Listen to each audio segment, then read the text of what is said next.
ایک اور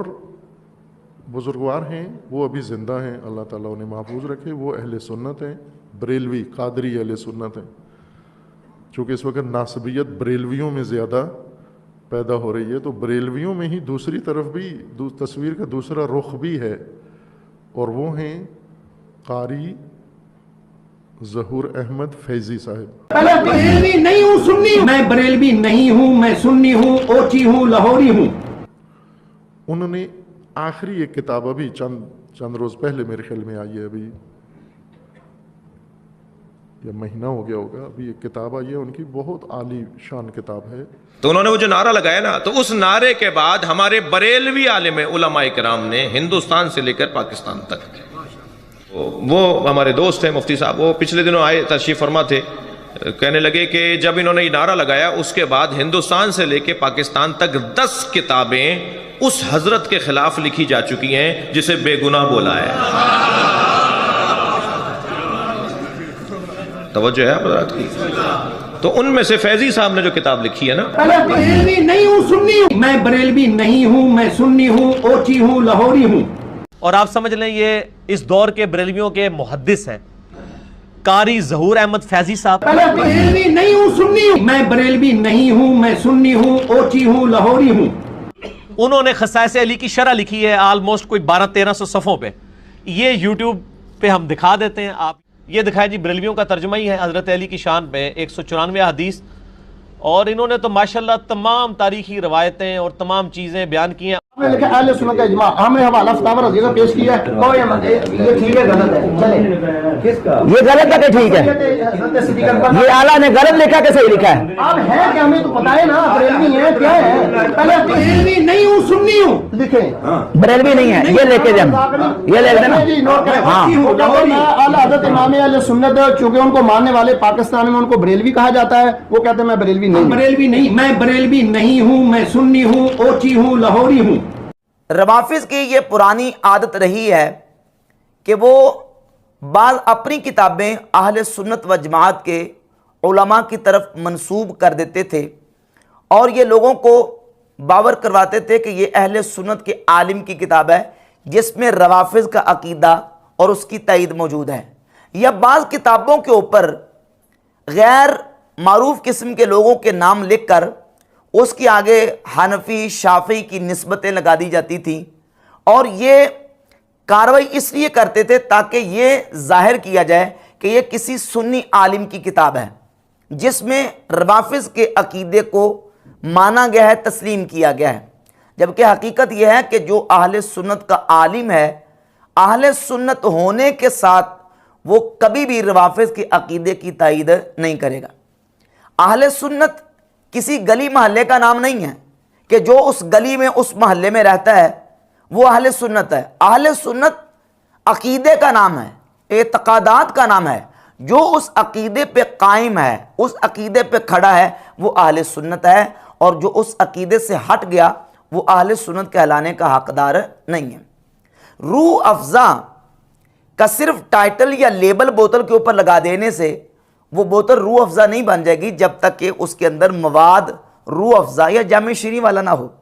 اگر عقیدہ اندر اہل سنت والا نہیں ہے تو صرف ٹائٹل یا لیبل استعمال کرنے سے یا اس کے ساتھ نسبتیں لکھ دینے سے وہ بندہ اہل سنت نہیں بن جائے گا۔ اب پہلے دور میں ایسا ہوتا رہا، اور ہمارے اس دور میں بھی روافظ کی طرف سے یہ کارروائی کی جا رہی ہے کہ وہ بعض ایسے سنی نما شیعہ جو کہ بظاہر پلیٹ فارم اہل سنت کا استعمال کر رہے ہیں، ٹائٹل اور لیبل اہل سنت کا استعمال کر رہے ہیں، ان کو اہل سنت کا ٹائٹل دے کر ثابت یہ کرنے کی کوشش کی جاتی ہے کہ یہ دیکھیں سنی ہو کے اس نے شیعہ کے عقیدے کو تسلیم کر لیا، شیعہ کے نظریے کو تسلیم کر لیا۔ اب بہت سارے کلپس سوشل میڈیا پہ آپ کو نظر آئیں گے، بعض وائز قسم کے مقرر قسم کے ایسے خطیبوں اور مقررین کے جن کے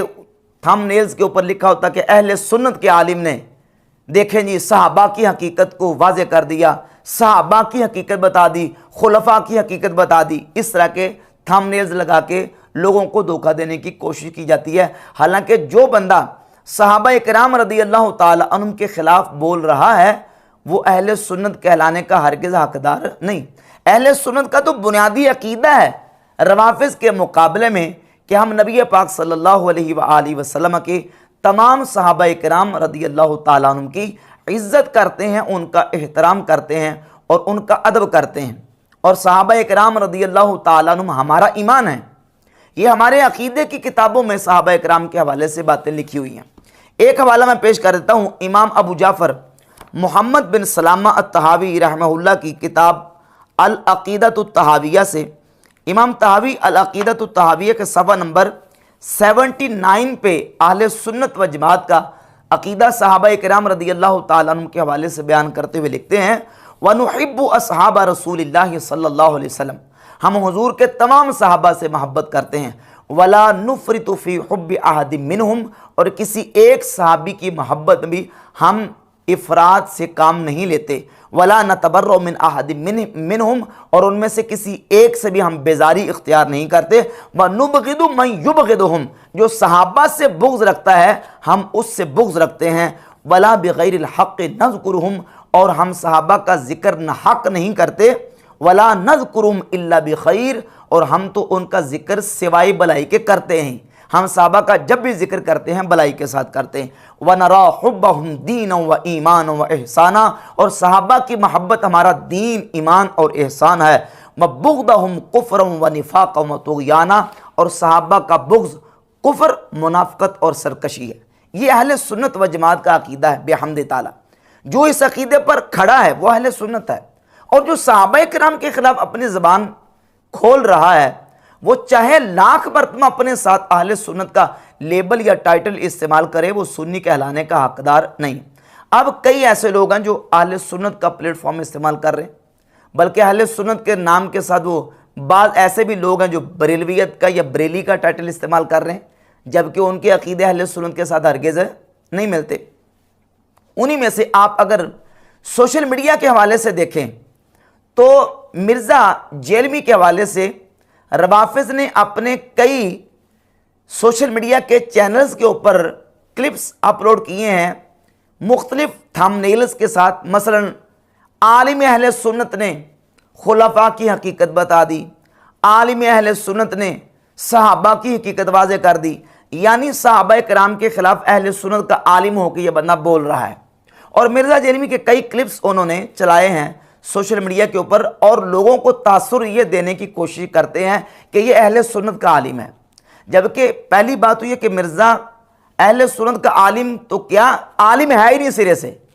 اور پھر دوسرا اہل سنت کا وہ تو اپنی آپ کو سنی، اسے کہیں کہ وہ کہہ کے دکھائے ذرا کہ میرا جو ہے نا وہ عقیدہ یا میرا فرقہ یا میری جماعت اہل سنت، بالکل وہ تو کہتا ہے میں ہوں مسلم علمی کتابی، وہ تو اس اعتبار سے ایز اے جماعت اور ایز اے فرقہ اپنے نام کے ساتھ اہل سنت کا لفظ استعمال کرنے کا قائل ہی نہیں ہے، اور اس کو بنا کے پیش کرتے ہیں کہ اہل سنت کا عالم ہے جس نے صحابہ کی حقیقت کو بیان کر دیا، یا نعوذ باللہ صحابہ کرام کے حوالے سے اس نے ان کے خلاف بیان کیا۔ تو مرزا جیلمی کے حوالے سے بھی سوشل میڈیا کے اوپر روافض کے کلپس اس طرح کے وائرل ہیں جس میں یہ باور کروانے کی کوشش کی جاتی ہے کہ سنی عالم صحابہ کرام رضی اللہ تعالیٰ عنہ کے نعوذ باللہ تعالیٰ خلاف بولا، جبکہ سنی عالم کبھی ایسی بات نہیں کر سکتا۔ اور تحریر کے حوالے سے اگر بات کی جائے تو شیعہ کے بڑے علماء کی طرف سے اس طرح کے بیانات اور یہ سٹیٹمنٹس جاری کی گئی ہیں قاری ظہور احمد فیضی کے بارے میں کہ یہ بریلوی عالم ہے، اور بریلوی عالم ہونے کے باوجود اس نے بنو امیہ کے خلاف باتیں کی ہیں، جبکہ حقیقت یہ ہے کہ قاری ظہور احمد فیضی اس کا بریلویوں کے ساتھ کوئی دور دور کا تعلق نہیں ہے۔ اہل سنت و جماعت بریلوی امام احمد رضا خاں محدث بریلی رحمۃ اللہ تعالی کی تشریحات اور ان کی تعبیرات کو ماننے والے ہیں۔ امام احمد رضا محدث بریلی رحمۃ اللہ تعالی کو اپنا امام مانتے ہیں، ان کی تشریحات کو تسلیم کرتے ہیں، جبکہ ظہور احمد فیضی یہ امام اہل سنت اشاع امام احمد رضا خاں محدث بریلی رحمۃ اللہ تعالی کے خلاف اپنی کئی تحریروں میں زہر اگل چکا ہے، آن دا ریکارڈ تحریریں موجود ہیں، اور پھر باقاعدہ 2018 کو میرا بنفس نفیس اس کے ساتھ ایک مکالمہ اور مباحثہ ہوا جس میں باقاعدہ افضلیت شیخین، مشاجرات صحابہ اور حضرت سیدنا امیر معاویہ رضی اللہ تعالی عنہ کے حوالے سے اس کے ساتھ بحمد تعالیٰ میں نے دلائل کے ساتھ گفتگو کی، اور دلائل کے ساتھ اس کی اپنی کتابوں سے یہ بات ثابت کی کہ اس نے اپنی کتابوں میں وہ چیزیں صحابہ اکرام، خلفائے راشدین اور حضرت امیر معاویہ اور حضرت مغیرہ بن شعبہ، عمر ابن العاص رضی اللہ تعالی عنہم اجمعین کے بارے میں ایسی باتیں لکھی ہیں جو ہرگز عقیدہ اہل سنت نہیں ہے، بلکہ اہل سنت و جماعت کے عقیدے سے بالکل متصادم اس نے نظریات اور عقائد لکھے ہیں۔ وہ گفتگو ہوئی، اور اس گفتگو کے آخر میں علماء کی موجودگی میں یہ طے پایا کہ اس سے پہلے بھی ایک دفعہ ایک میٹنگ ہو چکی تھی، اس میں 2 علماء کو ثالث بنایا گیا قاری ظہور فیضی کی کتابوں کے حوالے سے کہ اس کی کتابوں میں جو عقیدہ اہل سنت کے خلاف چیزیں موجود ہیں اس کو یہ نکالے گا۔ اس میں جامع رسولیہ شیرازیہ بلال گنج کے شیخ الحدیث علامہ رضائے مصطفیٰ نقشبندی صاحب یہ ایک ثالث تھے، اور دوسرے ثالث المرکز الاسلامی کے ناظم اعلیٰ ڈاکٹر مفتی محمد حسیب قادری صاحب، یہ 2 علماء ان کو ثالث بنایا گیا تھا کہ یہ 2 علماء ظہور احمد فیضی کی تحریروں، بالخصوص اس کی کتاب شرح خصائص علی کو پڑھیں گے، اور اس کا مطالعہ کرنے کے بعد اس میں جو عقیدہ اہل سنت کے خلاف چیزیں اس نے لکھی ہیں ان کی نشاندہی کر کے اپنا فیصلہ دیں گے۔ تو یہ 55 صفحے کا ان علماء کی طرف سے ان کی تصدیقات کے ساتھ فیصلہ آ چکا ہے۔ قاری ظہور احمد فیضی صاحب کی کتاب شرح خصائص علی کے بارے ثالثی فیصلہ، تقریباً 55 صفحے کا یہ فیصلہ، اور اس 55 صفحے کے فیصلہ میں صفحہ نمبر 55 پر خلاصہ کلام لکھتے ہوئے ان ثالثی علماء نے لکھا ہے کہ قاری ظہور احمد فیضی صاحب کی کتاب شرح خصائص علی میں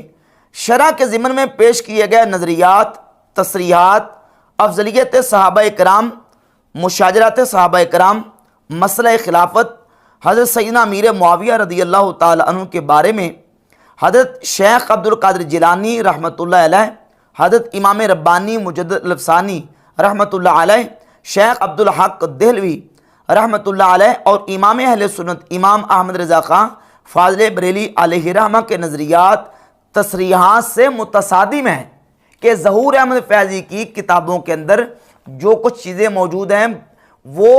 اہل سنت و جماعت کے اکابر اولیاء کی تصریحات اور ان کی تشریحات کے بالکل متصادم اور خلاف ہیں۔ اور یہ 55 صفحے کا فیصلہ علماء نے دیا، بحمد تعالیٰ میں نے اس فیصلے کو تسلیم کیا، کیونکہ اس مباحثے میں، اس مکالمے میں یہ آخر میں طے ہوا تھا کہ ثالثی جو یہ پنچایت اس کی جو علماء فیصلہ کریں گے اس فیصلے کو دونوں فریقین تسلیم کریں گے، تو میں نے اس فیصلے کو تسلیم کیا۔ اب رہ گئی بات اس حوالے سے کہ ایک اشکال پیش کیا جاتا ہے کہ دیکھیں یہ لوگ تو مرزا جیلمی ہو یا ظہور احمد فیضی ہو، یہ تو کتابوں کے حوالے پیش کر رہے ہیں، اہل سنت کی تاریخ کی کتابوں سے، اہل سنت کی حدیث کی کتابوں سے، تو پھر یہ اہل سنت کے عقیدے کے خلاف کیوں؟ تو اس کا جواب یہ سن لیں، اہل سنت و جماعت کی تاریخ کی کتابیں ہوں یا حدیث کی کتابیں ہوں، تاریخ اور حدیث کی کتابوں میں آنے والی روایات کا مطلب یہ نہیں کہ جو روایت آ گئی ہے اس کو آنکھیں بند کر کے آپ نے قبول کر لینا ہے، بلکہ قبول و رد کے علماء نے اصول بیان کیے ہیں، ضوابط بیان کیے ہیں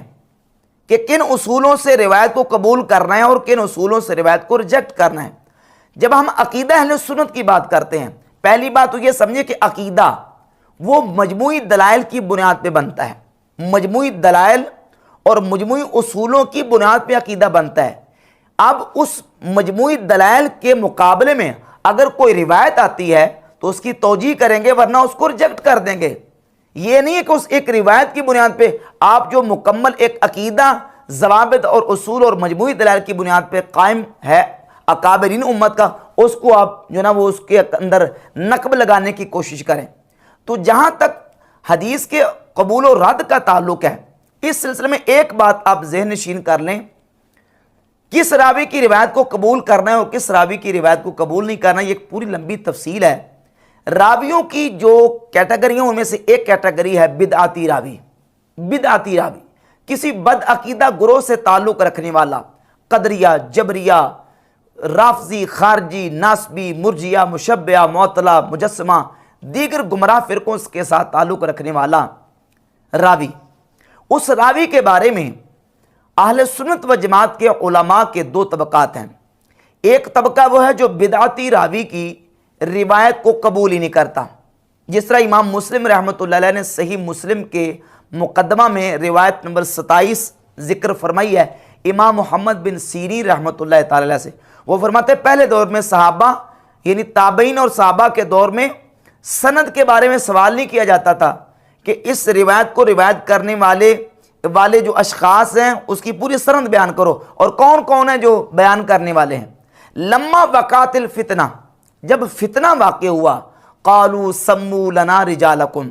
تو پھر صحابہ اور تابعین نے یہ کہا کہ یہ بتاؤ کہ تمہیں حدیث کس نے بیان کی ہے۔ فَيُنظَرُ إِلَىٰ أَهْلِ السُّنَّةِ فَيُؤْخَذُ حَدِيثُهُمْ، دیکھا جاتا کہ راوی روایت کرنے والا وہ اہل سنت ہے تو اس کی حدیث کو لے لیا جاتا تھا، اور اگر وہ اہل سنت نہ ہوتا يُنظَرُ إِلَىٰ أَهْلِ الْبِدْعِ فَلَا يُؤْخَذُ حَدِيثُهُمْ، اگر وہ بدعتی ہوتا تو اس کی حدیث کو قبول نہیں کرتے تھے۔ تو یہ ایک طبقہ علماء کا جنہوں نے کہا کہ بدعتی راوی کی روایت قبول ہی نہیں، صرف اس کی روایت کو لیں گے جو کون ہوگا، اہل سنت ہوگا۔ ینظر الی اہل السنت، کس کو دیکھا جاتا ہے، اہل سنت کو، یہ نہیں ینظر الی اہل الکلمات کہ وہ کلمہ پڑھتا ہے کہ نہیں پڑھتا، کلمہ پڑھتا ہے تو روایت کو لے لو، اگر نہیں پڑھتا تو نہ لو، نہیں، کہا کلمہ پڑھنے کے بعد وہ کسی گمراہ ٹولے کے ساتھ تعلق تو نہیں رکھتا۔ ینظر الی اہل السنت، اہل سنت دیکھا جاتا، اگر ہوتا تو حدیث کو قبول کرتے تھے اور اگر نہیں ہوتا تھا تو اس کی حدیث کو قبول نہیں کرتے تھے۔ ایک طبقہ تو یہ، اور علماء کا دوسرا طبقہ وہ ہے کہ جو کہتے ہیں کہ بدعتی راوی کی روایت کو قبول کرنے میں تفصیل ہے۔ اگر راوی بدعتی ہے، گمراہ ہے، تو اس کی دو قسمیں ہیں کہ وہ روایت بیان کرنے میں اپنی بدعت کی طرف لوگوں کو دعوت دیتا ہے یا دعوت نہیں دیتا، داعی الی البدعت ہے یا نہیں۔ اگر وہ بدعتی راوی داعی الی البدعت نہیں اور باقی وہ راوی روایت کے معیار پر پورا اترتا ہے تو اس کی روایت کو قبول کر لیتے،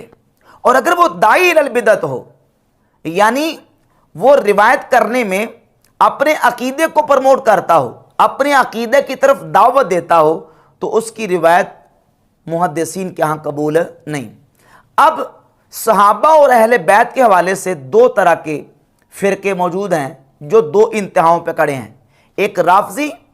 اور دوسرے ناسبی خارجی۔ اب رافضی جو ہیں ان کے ہاں تقیہ اور کذب اور جھوٹ یہ ان کے ہاں سمجھے کہ عبادت کے طور پہ اس کو لیا جاتا ہے۔ اس پر میں انشاءاللہ محدثین کے حوالہ جات پیش کروں گا۔ جب کوئی رافضی راوی روایت کرے اور وہ اہل بیت کی شان میں غلو کا ارتکاب کرے یا صحابہ کے مصالب کو بیان کرے، صحابہ کی مذمت کے حوالے سے اس طرح کی روایات بیان کرتا ہے، تو یہ وہ اپنی بدعات کی لوگوں کو دعوت دے رہا ہے، کیونکہ صحابہ کا کے خلاف اصل جو موقف ہے وہ روافض کا ہے۔ روافض کا تو دین و مذہب یہ ہے کہ وہ کسی طریقے سے صحابہ کرام رضی اللہ تعالیٰ عنہم کو نعوذ باللہ ان کے مقام و مرتبے کو ڈیگریڈ کرنے کی کوشش کریں اور ان کو نعوذ باللہ گمراہ اور ان کو راہ راست سے بہکاوا ثابت کرنے کی کوشش کریں۔ تو جب رافضی راوی صحابہ کے خلاف ان کے مصالب میں اور ان کی برائیاں بیان کرنے میں کوئی روایت کرے گا تو اس کی روایت بالاتفاق محدثین قابل قبول نہیں۔ ایسے ہی کوئی ناسبی راوی، خارجی راوی اہل بیت طہار رضی اللہ تعالی عنہم کے خلاف کوئی بات کرے گا تو اس کی بات ریجیکٹ کر دی جائے گی، اس کی روایت قابل قبول نہیں ہوگی۔ امام بخاری رحمۃ اللہ علیہ نے صحیح بخاری میں حدیث نمبر 3707 کے تحت امام محمد بن سیرین رحمۃ اللہ تعالی علیہ سے نقل کیا ہے، فَقَانَ ابْنُ سیرین یَرَا ان عامۃ ما یروى علی علی الکذب۔ امام محمد بن سیرین رحمۃ اللہ تعالی فرماتے ہیں کہ عام راویوں نے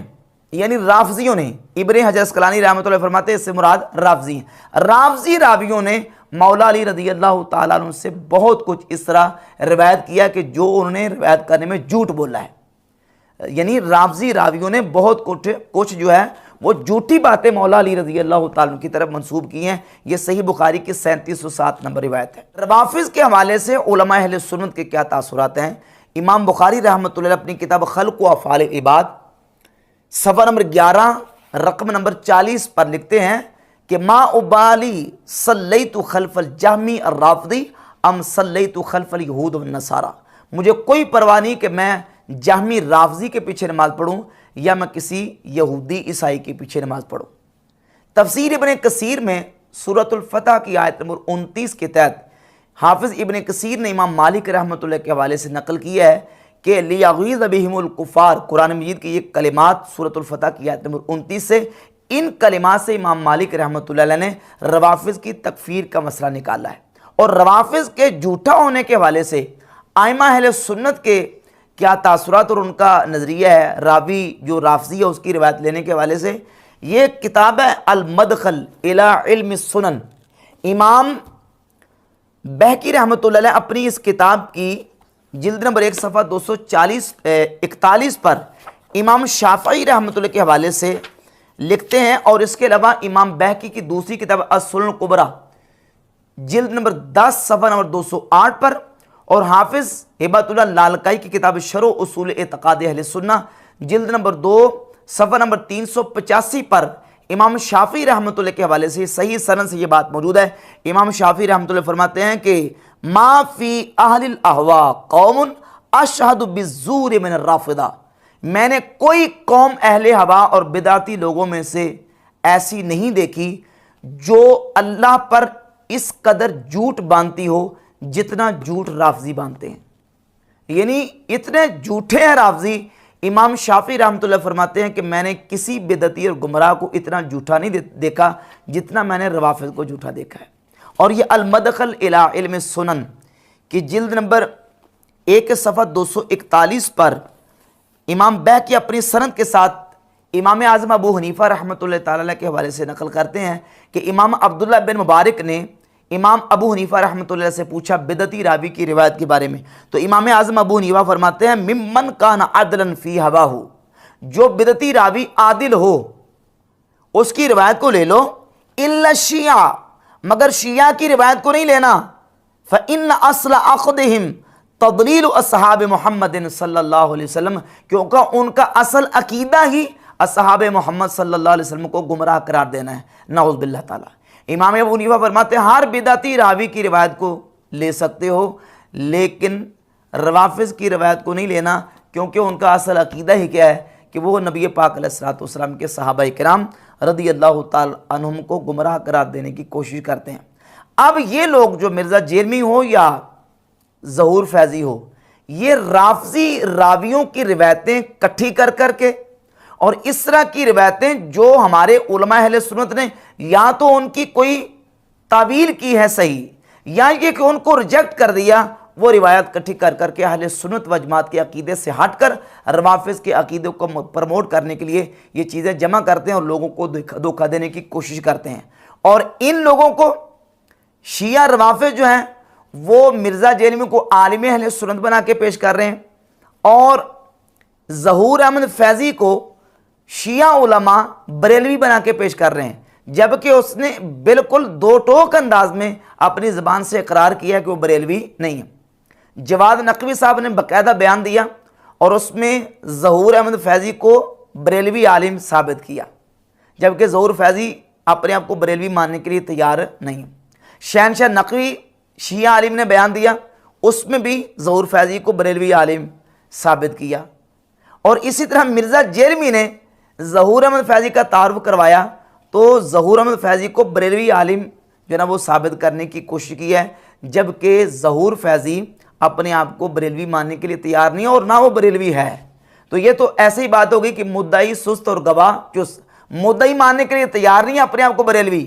اور جو گواہ ہیں وہ گواہی دے رہے ہیں کہ یہ بندہ بریلوی ہے۔ تو اس طرح کے لوگ جو ہیں وہ اہل سنت و جماعت کا ٹائٹل اور لیبل استعمال کر کے معجون انہی روافض کی بیچ رہے ہیں جن کا اہل سنت و جماعت کے عقیدے سے کوئی تعلق نہیں ہے۔